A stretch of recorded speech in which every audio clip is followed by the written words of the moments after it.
இன்னைக்கு நம்ம படிக்க போற லெசன் பெயர் நமது சுற்றுச்சூழல்.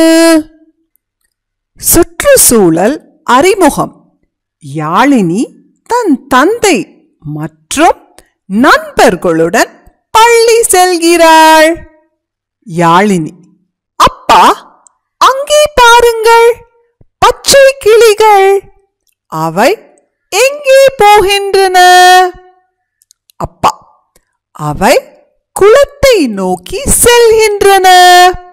குளக்கரையில் உள்ள மரத்தில் அவை தங்குகின்றன. ஃபாத்திமா: மாமா, எங்களை அங்கே அழைத்து செல்கிறீர்களா? இது யாழினி. யாழினி அவங்க அப்பா நண்பர்களோடு பள்ளிக்கூடம் போயிட்டு இருக்கா. போற வழியில 2 கிளிய பாக்குறா. பார்த்துட்டு அவ அப்பாட்ட கேக்குறா, அப்பா அப்பா, இந்த கிளியெல்லாம் எங்க போகுது? அப்பா சொல்றாங்க, அந்த கிளி இந்த குளத்து பக்கத்துல இருக்க மரத்துக்கு தான் போகுது. அப்பா அவளோட தோழி ஃபாத்திமா சொல்றா, மாமா மாமா, எங்களை அங்க கூட்டிட்டு போறீங்களா? நாங்க கிளிய பார்க்கணும். ஸ்டீஃபன்: ஆமா மாமா, நாம் அங்கே சென்று அவற்றை பார்க்கலாமா? அப்பா: ஓ, போகலாமே. அனைவரும் குளத்தை நோக்கி நடக்கின்றனர். தோழன் ஸ்டீஃபன் சொல்றான், நம்ம குளத்துக்கு போகலாமா? அப்போ அப்பா வந்து, ஓ போகலாமே அப்படின்னு சொல்லிட்டு எல்லாத்தையும் குளக்கரைக்கு கூட்டிட்டு போறாங்க. யாழினி அந்த கரைக்கு போனப்புறம் என்ன சொல்றா? குளத்துக்கு போனப்புறம் என்ன சொல்றா?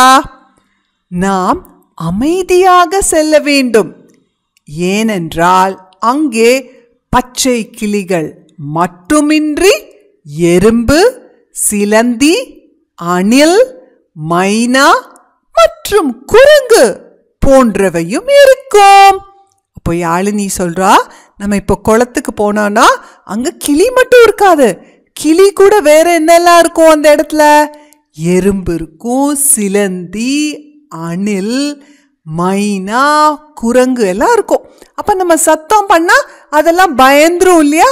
அதனால நம்ம அமைதியா தான் அந்த இடத்துக்கு போகணும் அப்படின்னு யாழினி சொல்றான். ஃபாத்திமா: ஓ, அங்கே பாருங்கள், குளத்தில் மீன், தவளை, ஆமை எல்லாம் உள்ளது. குளக்கரைக்கு வந்தாச்சு இவங்க. கிளி இருக்கு, அப்புறம் யாழினி சொன்ன மாதிரி அது கூடயே நிறைய மிருகங்கள் இருக்கு இல்லையா? தவளை, முயல், எறும்பு, இந்த மாதிரி நிறைய மிருகங்கள் இருக்கு. அப்புறம் பாத்தீங்களா, குளத்துல என்ன இருக்கு? மீன்கள், வாத்துகள், எருமை மாடு குளிக்குது. ஓ, குளத்துல இவ்வளவு மிருகங்கள் இருக்கு. ஆமாம், பாத்தீங்களா?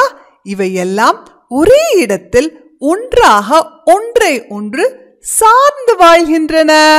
ஸ்டீஃபன்: அதே குளத்திற்கு அந்த பக்கம் ஆடு, பசு மேய்ந்து கொண்டிருப்பதை பாருங்கள். அப்பா: குழந்தைகளே, நேரமாகிறது, நான் பள்ளிக்கு போகலாமா? குழந்தைகள்: சரிங்க மாமா, இந்த அழகான இடத்திற்கு எங்களை அழைத்து வந்து காண்பித்ததற்கு மிக்க நன்றி. இப்போ குளத்தை போய் பார்த்தாங்க பசங்க. அங்க இருக்கிற மிருகங்களை எல்லாம் பார்த்தாங்க. அப்புறம் அதுக்குள்ள பள்ளிக்கூடம் போக நேரம் ஆயிடுச்சு. அதனால அவங்க அப்பா போலாமான்னு சொன்னாங்க. எல்லா பசங்களும் இப்போ பள்ளிக்கூடம் போறாங்க. பின்வருவனவற்றை இயற்கையான பொருள்கள், மனிதரால் உருவாக்கப்பட்ட பொருள்கள் என வகைப்படுத்துக. இப்போ இங்க சில பொருட்கள் கொடுத்துருக்காங்க. அது எது இயற்கையிலே உருவானது, எது மனிதரால் கட்டப்பட்டது இல்ல உருவாக்கப்பட்டது நம்ம பிரித்து எழுதணும். இயற்கையான பொருட்கள் எல்லாம் இங்க எழுதணும், மனிதரால உருவாக்கப்பட்ட பொருட்கள் எல்லாம் இங்க எழுதணும். முதல்ல என்ன இருக்கு? அணைக்கட்டு. அணைக்கட்டு இயற்கையிலே உருவானதா இல்ல மனிதன் கட்டினதா? அது மனிதனால் உருவாக்கப்பட்டது இல்லையா? ஆறுகளுக்கு நடுவே அணைக்கட்டு கட்டுறது மனிதன் உருவாக்கியது இல்லையா? அதனால அத இங்க போடணும், மனிதரால் உருவாக்கப்பட்டதுல. அடுத்தது ஆறு. ஆறு நம்மளா உருவாக்கணும் இல்ல, இயற்கையிலே உருவானது. அதனால ஆறு இங்க வரும், இயற்கையிலே உருவானது. அடுத்தது தென்னை மரம். தென்னை மரம் மனிதனால் உருவாக்க முடியுமா? முடியாது. இயற்கையிலே வருவது தானே. உயிரினங்கள் எதுவுமே மனிதனால் உருவாக்க முடியாது இல்லையா? அப்போ அது தென்னை மரம் இயற்கையான பொருள். அடுத்தது கட்டடம். நம்ம வீடு, பள்ளிக்கூடம், அந்த கட்டடம் இயற்கையிலே உருவானதா? இல்லை, மனிதன் கட்டுவது. அடுத்தது மல்லிகைப்பூ. மல்லிகைப்பூ மனிதர்கள் உண்டாக்க முடியுமா? இல்லை, இயற்கையிலே உண்டாகுவது. அடுத்தது குன்று. குன்று, மலை, ஆறு, அருவி அதெல்லாமே இயற்கையிலே உருவானது இல்லையா? அதனால அது இயற்கை பொருட்கள். அடுத்தது மேகம். மேகம் இயற்கையிலே உருவாகுவது இல்லையா? அது மனிதரால் உருவாக்க முடியாது. அப்ப அது இயற்கை பொருள். அடுத்தது அலைபேசி. அலைபேசி மனிதர்கள் தயாரிக்கும் பொருள் இல்லையா? அப்ப அது மனிதனால் உருவாக்கப்பட்ட பொருள். அடுத்தது வெள்ளி பாத்திரம். நம்ம வீட்டுல உபயோகப்படுத்துற பாத்திரங்கள் எல்லாமே மனிதன் உருவாக்கியது. அதே மாதிரி வெள்ளி பாத்திரமும் மனிதன் உருவாக்கியது. அடுத்தது கோயில். கோயில் அதுவும் மனிதன் உருவாக்கியது. அடுத்தது ரொட்டி. ரொட்டி நம்ம தானே செய்யறோம். அப்ப அது மனிதரால் செய்யப்பட்டது தானே. அடுத்தது காற்று. காற்று இயற்கையானது இல்லையா? அப்போ அது இயற்கை பொருள். அடுத்தது சூரியன். சூரியனும் இயற்கையானது. மனிதரால் சூரியனை உருவாக்க முடியாது இல்லையா? அடுத்தது கப்பல். கப்பல் மனிதனால் கட்டப்படும் இல்லையா? மனிதனால் உருவாக்கப்படும் பொருள் கப்பல். அடுத்தது நீர். நீர் இயற்கையிலே உருவான பொருள் இல்லையா? அடுத்தது பென்சில். பென்சில் மனிதரால் உருவாக்கப்பட்டது. நாம் உபயோகிக்கும் பென்சில், பேனா, புத்தகம் அது எல்லாமே மனிதரால் உருவாக்கப்பட்டது தானே. அடுத்தது புத்தகம். அதுவும் நம்ம இப்ப பார்த்த மாதிரி புத்தகமும் மனிதரால் உருவாக்கப்பட்டது. அடுத்தது பொம்மை. அதுவும் மனிதரால் உருவாக்கப்பட்டது. அடுத்தது கால்பந்து. அதுவும் மனிதனால் உருவாக்கப்பட்டது. அடுத்தது சூரியகாந்தி பூ. பூக்கள் எல்லாமே இயற்கை. பூக்கள், மரங்கள், செடி கொடி, சூரியன், மலை, காற்று, அருவி அதெல்லாமே இயற்கையான பொருட்கள். அடுத்தது முதலை. மனிதர்கள், விலங்குகள் அது எல்லாமே உயிருள்ளது எல்லாமே இயற்கையிலே உருவான பொருட்கள். சுற்றுச்சூழல் காரணிகள். நம்மை சுற்றியுள்ள அனைத்தும் சுற்றுச்சூழலில் அடங்கும். அவை உயிர் காரணி, உயிரற்ற காரணி என இரு வகைப்படும். சுற்றுச்சூழலில் தாவரங்கள் மற்றும் விலங்குகள் போன்ற உயிர் காரணிகளும், நீர்நிலைகள், சூரிய ஒளி, காற்று மற்றும் மண் போன்ற உயிரற்ற காரணிகளும் காணப்படுகின்றன. நமது சுற்றுச்சூழலில் உள்ள உயிர் காரணிகளும் உயிரற்ற காரணிகளும் ஒன்றை ஒன்று சார்ந்துள்ளன. இச்சுற்றுச்சூழல் இயற்கை நமக்கு வழங்கிய மிக சிறந்த பரிசாகும். சுற்றுச்சூழல்னா என்னது? நம்மளை சுத்தி இருக்கிற எல்லாமே சேர்ந்ததுதான் சுற்றுச்சூழல். இப்ப நம்மளை சுத்தி என்ன இருக்கு? மரம், செடி, கொடி, மிருகங்கள், மனிதர்கள், ஆறு, குளம், கடல், மண், கல், வீடுகள், வண்டிகள், இந்த மாதிரி நம்மளை சுத்தி இருக்கிற எல்லாமே சேர்ந்தாதான் அது சுற்றுச்சூழல். இப்ப நம்ம சுற்றி இருக்கிற சுற்றுச்சூழல்ல சில பொருட்களுக்கு உயிர் இருக்குது. இப்ப மரம் எடுத்தனா அது ஒரு உயிருள்ள பொருள். ஒரு விலங்கு, நாயோ பூனையோ எடுத்தோம்னா அது உயிருள்ள விலங்கு. இந்த மாதிரி உயிருள்ளது எல்லாமே உயிர்காரணி அப்படின்னு சொல்றோம். அதுதான் உயிர்காரணின்னு சொல்றோம். இப்போ நம்மளை சுத்தி இருக்கிற கல், மண், வண்டிகள், கடல், ஆறு, சூரியன் இதெல்லாம் உயிரற்ற காரணின்னு சொல்றோம். ஏன்னா அதுக்கெல்லாம் உயிர் கிடையாது இல்லையா? அதனால அதெல்லாம் உயிரற்ற காரணின்னு சொல்றோம். அப்ப நம்ம சுற்றுச்சூழல்ல என்னெல்லாம் இருக்கு? உயிர் காரணி இருக்கு, உயிரற்ற காரணி இருக்கு. இது ரெண்டும் சேர்ந்ததுதான் சுற்றுச்சூழல். உயிர் காரணியும் உயிரற்ற காரணியும் சேர்ந்து இருக்கிறது தான் சுற்றுச்சூழல். மனிதர்கள் இந்த உயிர் காரணி உயிரற்ற காரணி ரெண்டையும் சார்ந்துதான் வாழ்கிறோம். நமது சுற்றுச்சூழல் முக்கிய இரு காரணிகள் ஆனது உயிர் காரணிகள் உயிரற்ற காரணிகள். இப்போ இது பார்த்தீங்கன்னா இது நம்மளை சுத்தி இருக்கிற சுற்றுச்சூழல். இதுல உயிர் காரணிகளும் இருக்கு உயிரற்ற காரணிகளும் இருக்கு. இந்த செடி, இந்த பூச்சி, இந்த விலங்குகள் இதெல்லாம் உயிர் காரணி இல்லையா? இந்த மரம், இந்த பறவைகள் எல்லாம் உயிர் காரணி. ஆனா இந்த பாறைகள், இந்த அருவி, இந்த ஆறு, அப்புறம் சூரியன், காற்று இதெல்லாம் உயிரற்ற காரணிகள். உயிர் காரணிகள் நமது சுற்றுச்சூழலில் உள்ள உயிருள்ளவை அனைத்தும் உயிர் காரணிகள் எனப்படும். அப்ப நம்ம சுற்றுச்சூழல்ல இருக்கிற எல்லா உயிருள்ள பொருட்களும் உயிர் காரணிகள். அதுக்கு எடுத்துக்காட்டு சிங்கம், விலங்குகள் எல்லாமே, மரம் செடி கொடிகள், வாழை மரம், அப்புறம் பறவைகள் எல்லாமே, அப்புறம் மனிதர், இது எல்லாமே உயிர் காரணிகள். உயிரற்ற காரணிகள் எவை? நமது சுற்றுச்சூழலில் உள்ள உயிரற்ற பொருட்கள் அனைத்தும் உயிரற்ற காரணிகள் எனப்படும். இப்ப உயிரில்லாத காரணிகள் எல்லாமே உயிரற்ற காரணிகள். அதுக்கு எடுத்துக்காட்டு காற்று, வானம், மண், சூரிய ஒளி, வெப்பநிலை, இது எல்லாமே உயிரில்லாதது. ஆனா நம்ம சுற்றுச்சூழல்ல ஒரு பகுதி, அது உயிரற்ற காரணிகள். உயிர் காரணிகள் உயிரற்ற காரணிகள் இடையே உள்ள வேறுபாடுகள். இது ரெண்டுக்கும் உள்ள வேறுபாடு என்னன்னு பார்க்கலாமா? உயிர் காரணிகளுக்கும் உயிரற்ற காரணிகளுக்கும். உயிர் காரணிகள் இவை சுவாசிக்கவும் வளரவும் செய்யும். அப்போ உயிருள்ளது எல்லாமே, மிருகம், செடி கொடி, மனிதர்கள் எல்லாமே சுவாசிப்போம் இல்லையா? காற்றை உள்ள எடுத்து வெளியே விடுவோம், சுவாசிப்போம். அப்புறம் நம்ம வளருவோம். சின்ன குழந்தையா இருக்கும்போது சின்னதா இருப்போம், மனிதனாகும் போது நல்லா வளர்ந்து இருப்போம் இல்லையா? அதனால நம்ம வளருவோம். அதே மாதிரி செடி கொடிகளும் சின்னதா இருக்கும் போது அது சிறு செடியா இருக்கும், வளர வர பெருசாயிடும் இல்லையா? அதனால உயிருள்ளது எல்லாமே சுவாசிக்கும், வளரும். ஆனா உயிரற்றது இவை சுவாசிக்கவும் வளரவும் செய்யா. உயிரற்ற பொருட்கள் சுவாசிக்கவும் செய்யாது, வளரவும் செய்யாது. உயிருள்ள காரணிகள் இவை உயிர் வாழ உணவு தேவை. உயிருள்ள எல்லாத்துக்கும் உணவு தேவை. செடி கொடிகளுக்கு, மனிதர்களுக்கு, விலங்குகளுக்கு எல்லாத்துக்குமே உணவு தேவை. ஆனா உயிரற்ற காரணிகளுக்கு உணவு தேவைப்படாது, அது எதுவுமே சாப்பிடாது.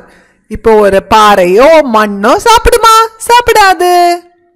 அடுத்தது உயிர் காரணிகள், இவற்றிற்கு உணர்வு உண்டு. நமக்கு உணர்வு உண்டு இல்ல? வெயில் அடிச்சா சூடா உணர்றோம், யாராவது அடிச்சதுன்னா நமக்கு வலிக்குது, நம்ம நாக்கால எல்லா உணவுகளையும் சுவைக்க முடியுது, இது எல்லாமே உணர்ச்சி இல்லையா? ஆனா உயிரற்ற காரணிகளுக்கு உணர்ச்சியே கிடையாது, அதுக்கு வலி, சுவை இது எதுவுமே தெரியாது. அடுத்தது உயிருள்ள காரணிகளுக்கு இளம் உயிரிகளை உருவாக்கும். அப்போ ஒரு மரம் அது விதைகள் கொண்டு இன்னொரு சின்ன செடியை உருவாக்கும். அதே மாதிரி மனிதர்கள் சின்ன குழந்தையை உருவாக்குறாங்க. அது மாதிரி விலங்குகள் குட்டி போட்டு சின்ன விலங்குகளை உருவாக்குது. அது மாதிரி உயிருள்ளது எல்லாமே புது உயிர்களை உருவாக்கும். ஆனா உயிரற்ற காரணிகள் இளம் உயிரிகளை உருவாக்காது.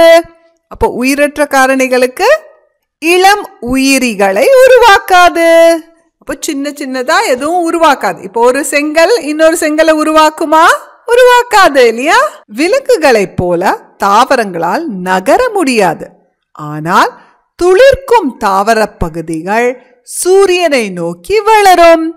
எனவே தாவரங்களும் உயிருள்ள காரணிகளாகும்.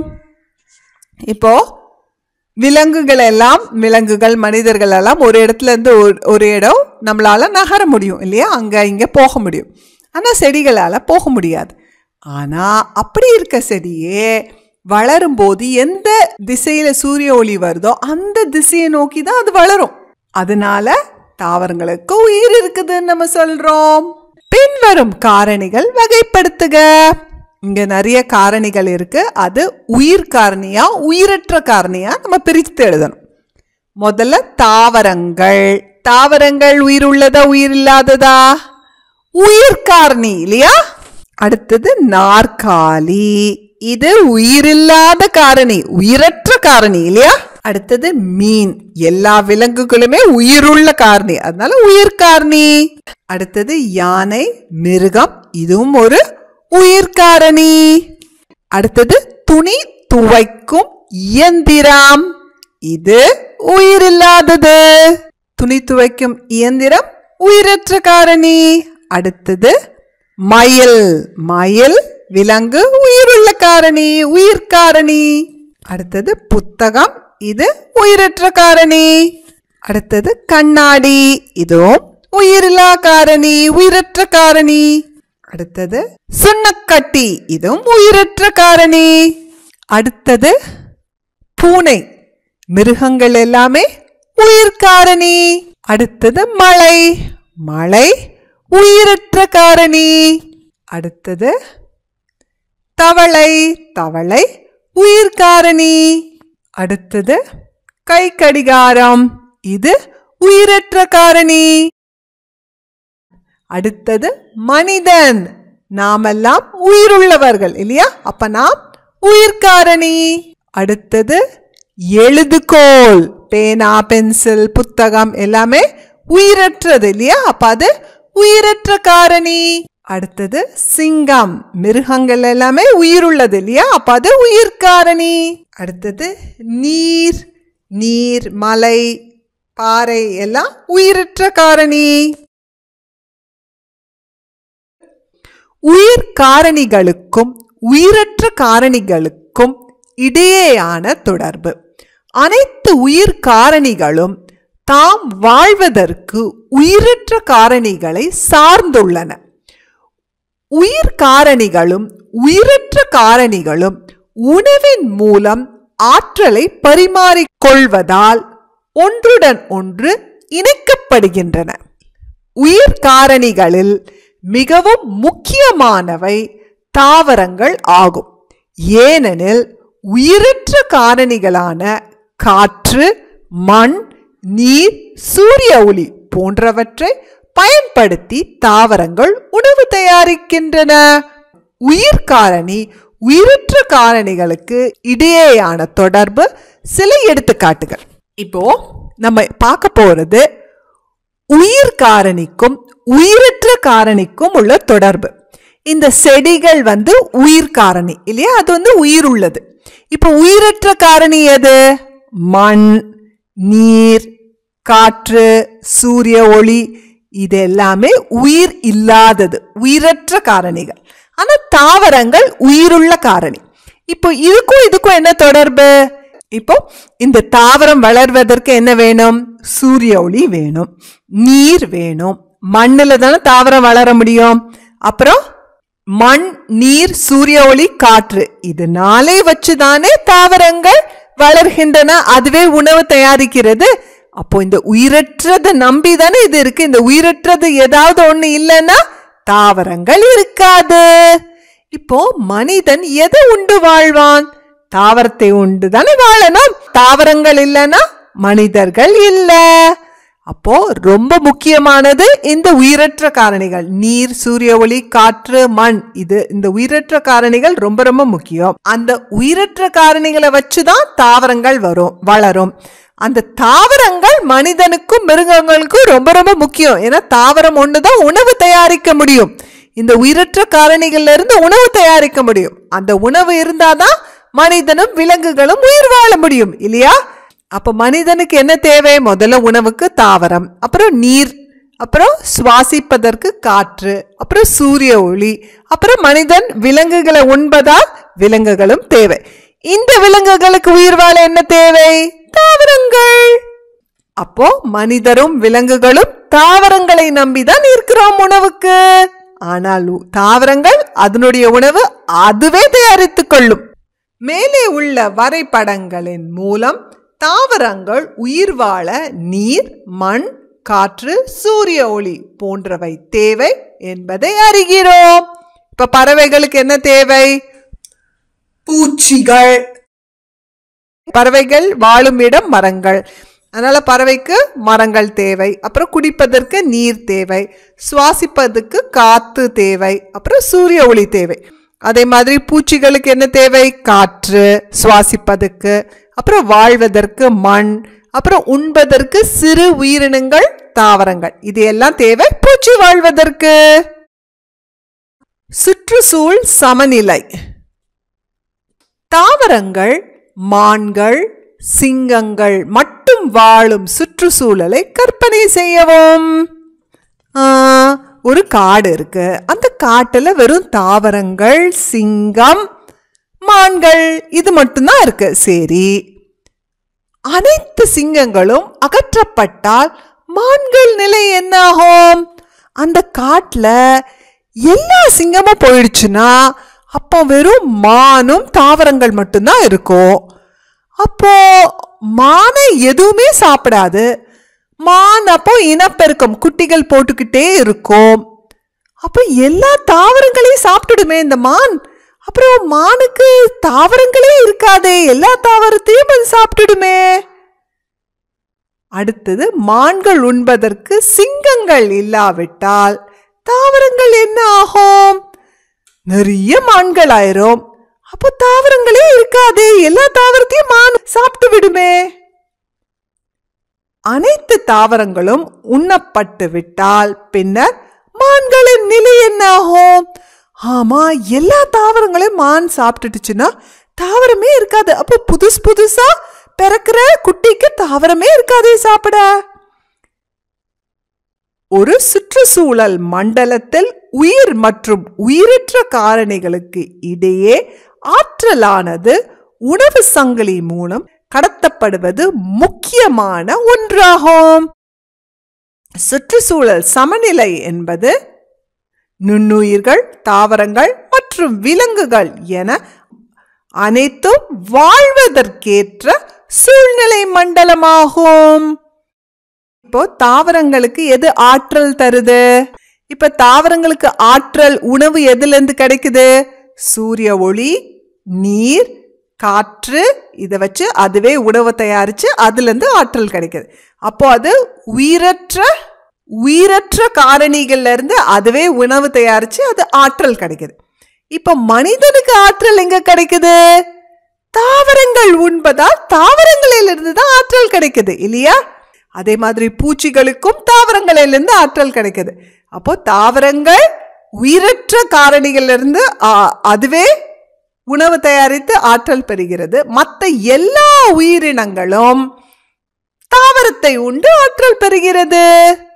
இதுதான் உயிருள்ள காரணிக்கும் உயிரற்ற காரணிக்கும் உள்ள உணவு சங்கிலி ஆகும். உணவு சங்கிலினா ஒரு உயிரினத்திலிருந்து இன்னொரு உயிரினம் உண்டு அந்த ஆற்றலை பெறுவதுதான் உணவு சங்கிலி.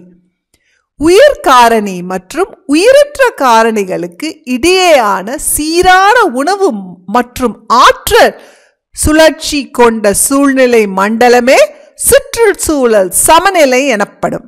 அப்ப சுற்றுச்சூழல் சமநிலைனா என்னது? இப்போ சூரிய ஒளி, நீர், காற்று வச்சு தாவரங்கள் உணவு தயாரித்து அதுல இருந்து ஆற்றல் கிடைக்கிறது. அப்புறம் அதுல இருந்து இந்த பூச்சி தாவரங்களை உண்டு அதுல இருந்து அதுக்கு ஆற்றல் கிடைக்குது. இந்த தவளை இந்த பூச்சியை உண்டு அதுக்கு ஆற்றல் கிடைக்குது. அப்போ ஒவ்வொரு உயிரினமும் இன்னொரு உயிரினத்திலிருந்து ஆற்றலை பெறுகிறது. அவ்வாறு ஆற்றல் பெறுவதுக்கு பெயர் தான் சுற்றுச்சூழல் சமநிலை. இப்போ இந்த தவளையிலிருந்து யாருக்கு ஆற்றல் கிடைக்குது? இந்த பாம்புக்கு. ஏன்னா பாம்பு தவளையை சாப்பிடுது. கழுகுக்கு எதுல இருந்து ஆற்றல் கிடைக்குது? இந்த பாம்பை சாப்பிடுறதுனால அதுக்கு ஆற்றல் கிடைக்குது. சுற்றுச்சூழலில் உயிர் காரணிகள் பின்வருமாறு: உற்பத்தியாளர், நுகர்வோர் மற்றும் சிதைப்பவை. உற்பத்தியாளர்கள் தமக்கு தேவையான உணவை தாமே தயாரித்துக் கொள்ளக்கூடிய உயிரினங்களே உற்பத்தியாளர் எனப்படும். பசுந்தாவரங்களே உற்பத்தியாளர்கள் ஆகும். தாவரங்கள் தமக்கு தேவையான உணவை ஒளி சேர்க்கை மூலம் தாமே உற்பத்தி செய்கின்றன. எனவே பசுந்தாவரங்கள் முதன்மை உற்பத்தியாளர்கள் எனப்படுகின்றன. மனிதர்கள் விலங்குகள் உணவிற்கு தாவரங்களையே சார்ந்து உள்ளனர். இப்போ சுற்றுச்சூழல் உயிர் காரணிகள் 3 வகைப்படும். உற்பத்தியாளர், நுகர்வோர், சிதைப்பவை. முதல்ல உற்பத்தியாளர்கள். யாரு நம்ம உற்பத்தியாளர்கள்னு சொல்றோம்? தாவரங்களை தான் உற்பத்தியாளர் சொல்றோம். அவங்க என்ன உற்பத்தி பண்றாங்க? உணவை உற்பத்தி பண்றாங்க. உணவை எப்படி உற்பத்தி பண்றாங்க? சூரிய ஒளியிலிருந்து ஒளி சேர்க்கை மூலம் தாவரங்கள் உணவை உற்பத்தி பண்றாங்க. அந்த உணவு, அவங்களுக்கு தேவையான உணவு அவங்களே உற்பத்தி பண்ணி சாப்பிடுறாங்க. மீதி இருக்க உணவை யாரு கொடுக்கறாங்க? மனிதர்களுக்கும் விலங்குகளுக்கும் உணவு கொடுக்கறாங்க. அதனால இவங்க தான் உற்பத்தியாளர்கள். அடுத்தது நுகர்வோர்கள். உற்பத்தியாளர்கள் தயாரிக்கும் உணவை உண்டு வாழும் உயிரினங்கள் நுகர்வோர்கள் எனப்படும். பெரும்பாலும் அனைத்து உயிரினங்களும் உணவிற்காக உற்பத்தியாளர்களை, பசுந்தாவரங்களை நேரடியாகவோ மறைமுகமாகவோ சார்ந்துள்ளன. இவை அவற்றின் உணவு முறையை பொறுத்து 3 வகையாக பிரிக்கப்படுகின்றன. அவைகள் தாவர உண்ணிகள், ஊன் உண்ணிகள், அனைத்துண்ணிகள்.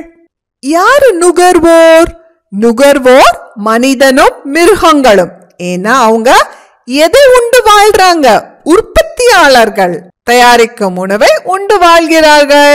யாரு உற்பத்தியாளர்? தாவரங்கள், செடி கொடிகள் தான் உற்பத்தியாளர்கள். அவங்க உணவை உற்பத்தி செய்யறாங்க. அத இவங்க எல்லாம், மனிதர்கள், இந்த மிருகங்கள்லாம் உண்டு வாழ்வதனால அவங்க பெயர் நுகர்வோர்.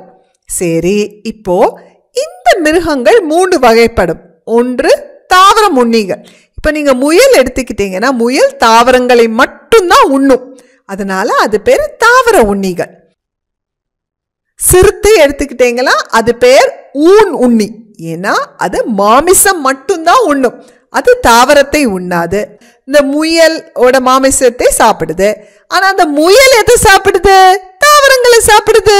அதனால இந்த சிறுத்தையும் மறைமுகமாக தாவரங்கள் சாப்பிடுது. ஏன்னா தாவரங்களை முயல் சாப்பிடுது, அந்த முயலை சிறுத்தை சாப்பிடுது.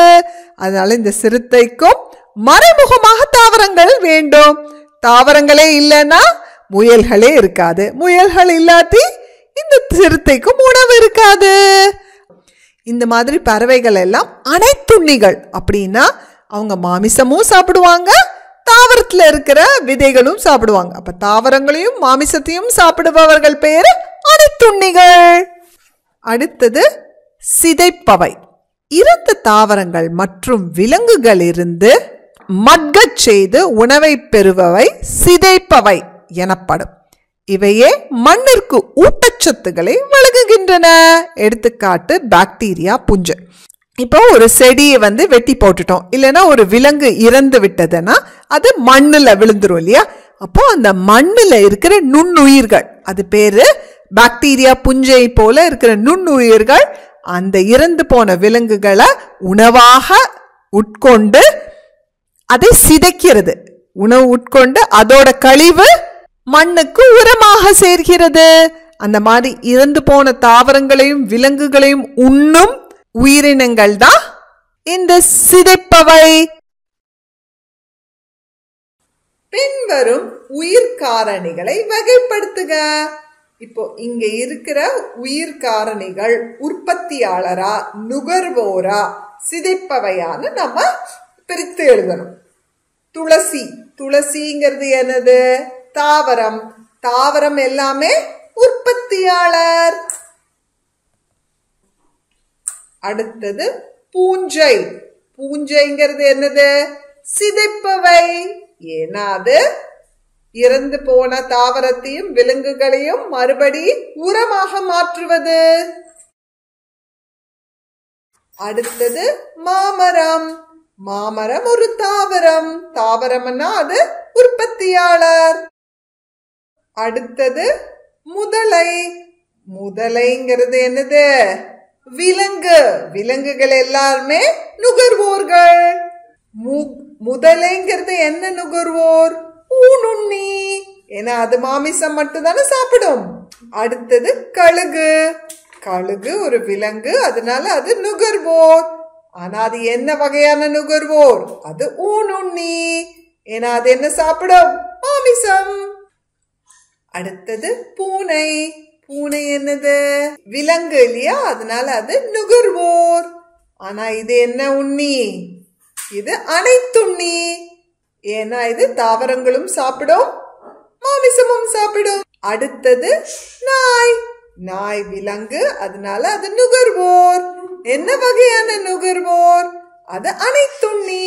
ஏன்னா அது தாவரங்களையும் சாப்பிடும், மாமிசத்தையும் சாப்பிடும். வெள்ளரி தாவரம். வெள்ளரி செடி ஒரு தாவரம்.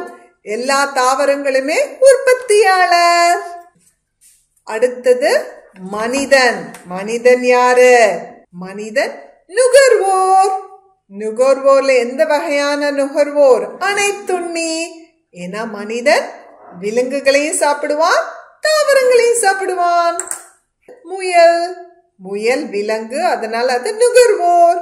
ஆனா அது தாவர உண்ணி. ஏன்னா அது தாவரங்கள் மட்டும்தான் சாப்பிடும். கடைசியாக பாக்டீரியா. பாக்டீரியா என்னது? சிதைப்பவை. அது பூஞ்சை மாதிரி இறந்த விலங்குகளையும் தாவரங்களையும் மண்ணுக்கு உரமாக மாற்றுகிறது. பசு என்னது? அனைத்துண்ணியா, ஊனுண்ணியா, தாவர உண்ணியா? பசு நமக்கு தெரியும், அது தாவரங்கள் மட்டும்தான் சாப்பிடும், அதனால அது தாவர உண்ணி. கரடி என்னது? கரடி பழங்களையும் சாப்பிடும், மாமிசத்தையும் சாப்பிடும், அதனால அது அனைத்துண்ணி. அடுத்தது புலி. புலி என்னது? புலி மாமிசம் மட்டும்தான் சாப்பிடும், அதனால அது ஊனுண்ணி. சிங்கம், அதுவும் வெறும் மாமிசம் சாப்பிடும், அதனால அது ஊனுண்ணி. யானை என்னது? யானை வெறும் தாவரங்கள் சாப்பிடும், அதனால அது தாவர உண்ணி. காகம் என்னது? காகம் அனைத்துண்ணி. ஏன்னா அது தாவரங்களையும் சாப்பிடும், மாமிசமும் சாப்பிடும். மரக்கன்று நடுதல். மெல்லிய தண்டுடன் கூடிய சிறு தாவரமே மரக்கன்று எனப்படும். மரங்கள் இல்லாமல் பூமியில் உயிர்கள் வாழ முடியாது. மரக்கன்றுகளை நடுதலும் அவற்றை பராமரித்தலுமே நல்ல சுற்றுச்சூழலை உருவாக்கும். மரக்கன்றுனா என்னது? சின்ன மரம், அதுல இருந்து தான் வளர்ந்து பெரிய மரமா அது மாறும். அப்போ நம்ம சுற்றுச்சூழலை நல்ல பசுமையாகவும் செழிப்பாகவும் வச்சிருக்கணும்னா நிறைய மரக்கன்றுகள் நடணும். நட்டு அதை நல்லா பராமரித்து வளர்க்கணும். தாவரங்களின் பயன்கள். தாவரங்களின் பயன்கள்: சுவாசிக்க உயிர் வழியை ஆக்சிஜன் தரும். முதல்ல தாவரத்திலிருந்து நமக்கு மிக முக்கியமாக ஒன்று கிடைக்குது. அது என்னது? நம்ம சுவாசிப்பதுக்கு ஆக்சிஜன் கிடைக்குது. அடுத்தது உயிரினங்களுக்கு நிழலையும் உணவையும் தரும். ஆமாம், தாவரங்கள் இல்லாம யாருமே உயிர் வாழ முடியாது இல்லையா? அது நமக்கெல்லாம் உணவு தருதே. சுற்றுப்புறத்தில் உள்ள தீமை விளைவிக்கும் வாயுக்களையும் புகைகளையும் உறிஞ்சு கொள்ளும். வெளியில இருக்க அசுத்த காற்றையெல்லாம் உறிஞ்சு வெளியே நமக்கு என்ன தரும்? வெளியே ஆக்சிஜன் தரும். வீட்டு உபயோக பொருட்களை செய்ய மரக்கட்டைகள் தரும். தாவரத்திலிருந்து மரம் எடுத்து நம்ம மேஜை நாற்காலி எல்லாம் செய்வோம் இல்லையா? அதனால அதுல இருந்து பல பொருட்களும் செய்யலாம். மழை பொழிவை தரும். மரங்கள் இருக்கிறதுனால தானே மழை வருது, அதனால அதுக்கும் தாவரங்கள் அவசியம். நன்கு வாழ்வதற்குரிய சூழலை தரும். நம்மளை சுத்தி பசுமையாக இருக்கிறது எதனால்? தாவரங்களால். அதனால நம்ம அதை கண்டிப்பாக வளர்க்கணும். இதோட இந்த லெசன் முடிஞ்சாச்சு. பாய்.